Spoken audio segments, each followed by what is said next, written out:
अहाँ सब देख सकै छियै पूरा मेला लागल छै माता बहिन सबके लेल जे है से पूरा सामान सब बिक रहल यऽ। देखो ओतऽ लहठी चूड़ी के जे छै चचा कऽ रहल छथि। देख सकै छियै ये चा मंदिर कतऽ से आयल छी अहाँ? हमर घर शिवदीदी टोल भेल। कते दिन से ई मंदिर छै एतऽ? एतऽ बहुत दिन से मंदिर छै। कुछ मंदिर के खासियत बतेबै की? बाबा भोलेनाथ है। कतऽ कतऽ से आदमी सब आबै छै एतऽ? बहुत दूर से आदमी अबै छै। बहुत दूर से आबै छै। बहुत दूर से नेपाल साइड के नेपालो के आदमी अबै छै पूरा। चाचा कहलथि है जे दूसरो देश से आदमी सब आबै छै, अदर कंट्री से आदमी सब आबै छै, नेपाल के आदमी भऽ गेलथि, नेपाल में पड़ोसी देश छै ओतौ से आदमी सब आबै छै। ठीक छै चाचा कहलथि आओ चाचा एतऽ अहाँके घर जाते की दुकान दुकान हम लोग नहीं मेला में की हम 3 किलोमीटर दूर के खरीद भेले हमर, लेकिन मंदिर ठीक छै लेकिन मेलो कनी थकाच लागल है। एतऽ मेला लगौने छी अहाँ? नहीं तब घूमै लेल छी दर्शन करे के? चाचो जे छै दर्शन करे के लेल आयल छै भैया।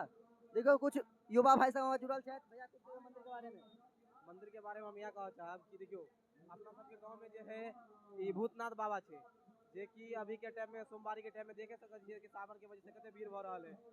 और हम सब पिछले सोम के आयल रही जो ओहो सोम का बहुत भीड़ चले। और अहाँ सब जे बनावे छी वीडियो देखे लेल हमको आपकी सपोर्ट करी भाई साहब के गांव के चीज दिखा रहल है, गांव में चीज भ रहल है। आप सबके अलवेला हाँ अलवेला ओम जी ब्लॉग हमरा सपोर्ट करियो, क्या कि अहाँ सब बाहर में छिए फिर भी अहाँ के गांव के एक्सपीरियंस द रहल है, गांव के चीज दिखा रहल है। धन्यवाद। कुछ कहियो भैया। भैया कहले थे सपोर्ट कर ले, अहूँ सब कहीं सपोर्ट करियो और कुछ नहीं कह सके छी अहाँ सबके। जेना भीड़ बहुत है अंदर हम नहीं जाब, क्या माता बहन सबके दिक्कत हेतै एहिमे, आगाँ आबि जाओ। बंद कर लिया वीडियो।